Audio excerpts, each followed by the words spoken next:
Assalamualaikum warahmatullahi wabarakatuh. Kembali lagi bersama saya Salma Hafiza.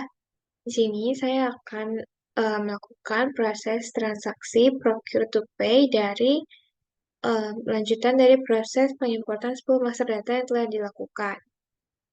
Dan berikut ini merupakan skenario transaksi procure to pay yang akan saya jalankan. Jadi di sini PT Safa ingin membeli rokok gudang garam filter 12 sebanyak 8 unit, Jisamsu sebanyak 12, dan Marlboro Ice Black sebanyak 10 unit kepada vendor Abdi Sejahtera CV. Lalu staff purchasing akan mengajukan RFQ atau request for quotation dan mengirimnya melalui email kepada vendor Abdi Sejahtera CV. Setelah vendor menyetujui status RFQ akan berubah menjadi purchase order, lalu vendor akan mengirimkan barang ke PT Safa, dan setelah produk diterima, staff warehouse dari PT Safa maka akan terkonfirmasi penerimaan barang kepada vendor, kemudian akan terbit vendor bills, lalu staf finance PT Safa akan membayarkan vendor bills tersebut ke vendor. Nah, lalu di sini terdapat beberapa hal yang perlu diperhatikan sebelum melakukan proses transaksi. Untuk pada kali ini, saya telah melakukan keempat tahap sebelumnya pada proses pengimportan master data yang telah dilakukan sebelumnya. Dan di sini saya akan melanjutkan tahapan kelima dan keenam yang belum saya lakukan, yaitu dengan membuat jurnal baru, yaitu jurnal vendor bills, cash, dan juga bank BCA melalui modul accounting. Nah, jurnal ini digunakan untuk menerima barang dari vendor dan membayar vendor bill ke vendor. Lalu, membuat user baru dengan peran sebagai staff finance, purchasing, dan juga warehouse melalui user settings pada Odoo 16. Nah, berikut ini merupakan nama user baru yang saya buat, yaitu yang pertama ada AB Warehouse, itu sebagai inventory administrator, yang kedua ada Hafizah Purchase sebagai purchase administrator, dan yang ketiga ada Ali Finance sebagai accounting billing. Selanjutnya, saya akan melakukan proses transaksi seperti pada skenario dengan menggunakan Odoo 16. Nah, di sini untuk pertama-tama, saya akan membuka Odoo bagian administrator untuk memastikan sebelumnya kita telah membuat jurnal dan juga user baru seperti pada skenario. Di sini saya telah masuk ke bagian setting, lalu em, di bagian user, di sini saya telah membuat 3 user yang telah disebutkan pada skenario. Di sini ada AB Warehouse, ahli finance, dan juga Hafizah Purchase. Nah, untuk pensettingan sendiri itu bisa disesuaikan sesuai dengan peran ataupun bisa menjadikan semuanya sebagai administrator. Tetapi lebih disarankan untuk menceklis sesuai dengan perannya. Lalu apabila user set telah dibuat, kita ke bagian accounting untuk melihat apakah jurnalnya telah dibuat atau belum seperti pada skenario. Dan di sini saya telah membuat 3 jurnal, yaitu ada vendor bills, untuk bagian purchase, bagian selanjutnya ada jurnal cash, dan juga untuk bank BCA untuk tipe bank. Dan di sini bisa dilihat untuk ketentuannya. Di bagian vendor bills itu dengan default expense account-nya, yaitu dengan account keperluan pos. Lalu untuk bagian cash, itu untuk tipenya itu cash, dan cash account-nya itu masuk ke dalam kas kecil, lalu suspense account-nya itu rekening antara, untuk profit account-nya itu keuntungan atas HPP aktiva tetap, dan loss account-nya itu kerugian atas HPP aktiva tetap. Selanjutnya untuk yang terakhir, yaitu ada Bank BCA di sini.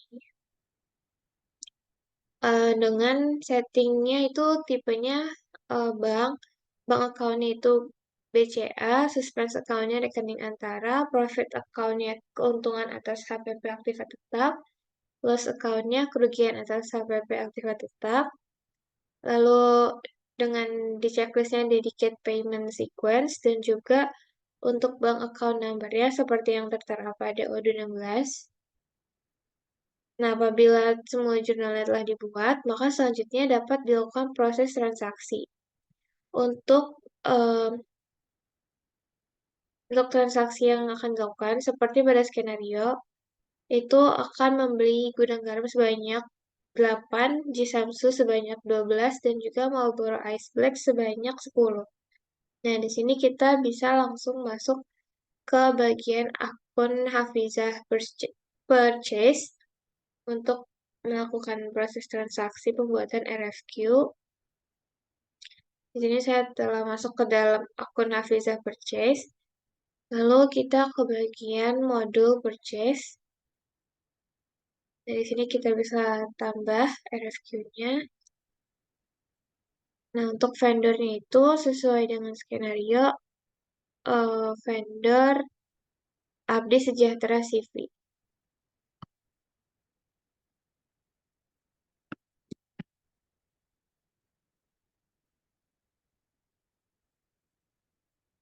Nah, di sini kita bisa langsung tambahkan produksinya.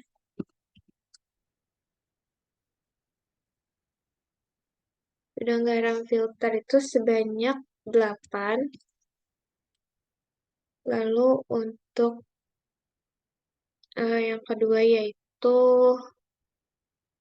Jisamsu sebanyak 12.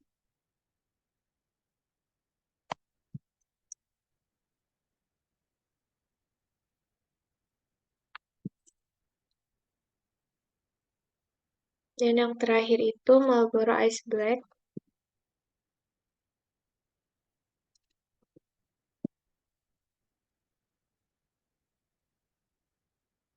Itu sebanyak 10.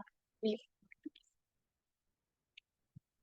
Nah, di sini apabila produk yang diinginkannya sudah sesuai dengan yang ingin dibeli, maka bisa langsung kita klik send by email. Sebelumnya kita save dulu, lalu kita klik send by email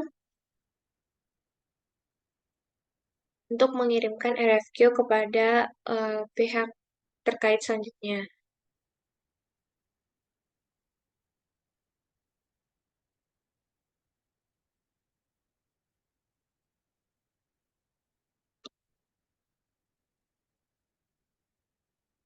Di sini kita bisa lakukan setting terlebih dahulu karena sebelumnya belum terdapat email address yang tersangkut.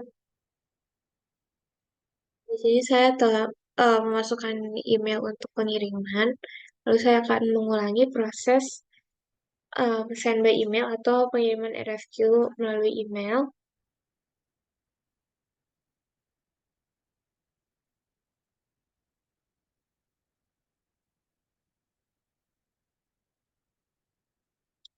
Nah, apabila sudah, selanjutnya maka eh, saya akan melakukan konfirmasi dengan klik confirm order untuk mengkonfirmasi RFQ yang telah dibuat, sehingga nanti statusnya telah menjadi purchase order atau PO.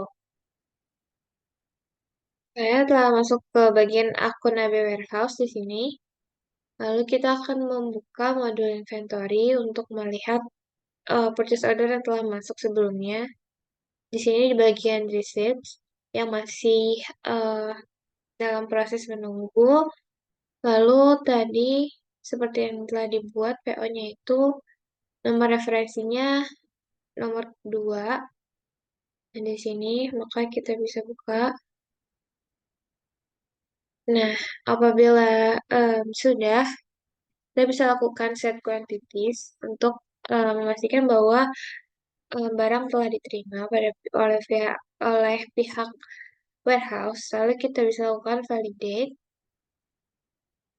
untuk memvalidasi.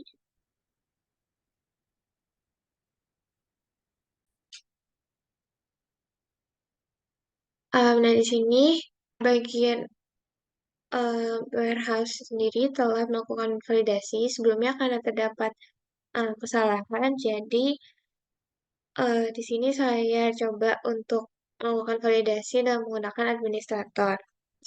Lalu, apabila bagian warehouse telah melakukan validasi, maka selanjutnya akan dilakukan proses pembuatan vendor bills ke bagian finance. Tetapi sebelum itu, saya akan kembali ke bagian purchase untuk eh, melihat di sini bagian purchase. Nah, ini bisa di-reload kembali untuk mengupdate statusnya. Nah, di sini telah eh, berhasil. Untuk itu, selanjutnya akan dilakukan pembuatan vendor bills untuk payment selanjutnya. Selanjutnya, setelah dilakukan validasi dan juga eh, telah terjadi penerimaan barang pada bagian warehouse, di sini di bagian purchase, pada akun purchase, kita akan melakukannya dengan melanjutkan pembuatan bill untuk pembelian produk. Nah, di sini merupakan vendor bill yang telah dibuat. Selanjutnya, kita bisa masuk ke akun bagian finance untuk melakukan pembayaran. Pada bagian staff finance, di sini saya telah masuk ke akun Ali Finance. Lalu kita akan beralih ke mode accounting. Nah, lalu kita buka bagian vendor bills. Dan di sini telah masuk satu vendor bills yang harus dibayarkan. Maka kita bisa lakukan pengaturan bill date-nya, yaitu hari ini. Dan untuk payment-nya itu bisa kita lakukan nanti, dan bisa kita lakukan konfirmasi.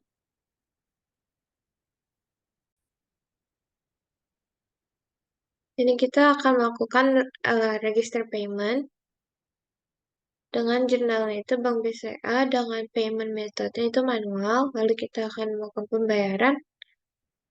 Nah, di sini maka pembayaran yang harus dibayarkannya telah dibayar oleh bagian finance dengan statusnya yaitu in payment. Nah, kita bisa menyamakannya di bagian purchase. Di sini saya akan kembali ke bagian purchase. Lalu kita bisa reload.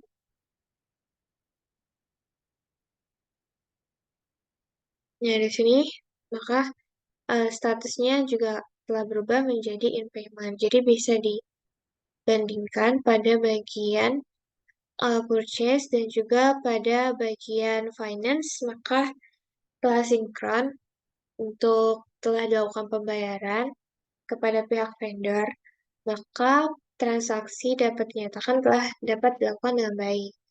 Kurang lebihnya itu yang dapat saya sampaikan. Mohon maaf apabila ada kesalahan. Wassalamualaikum warahmatullahi wabarakatuh.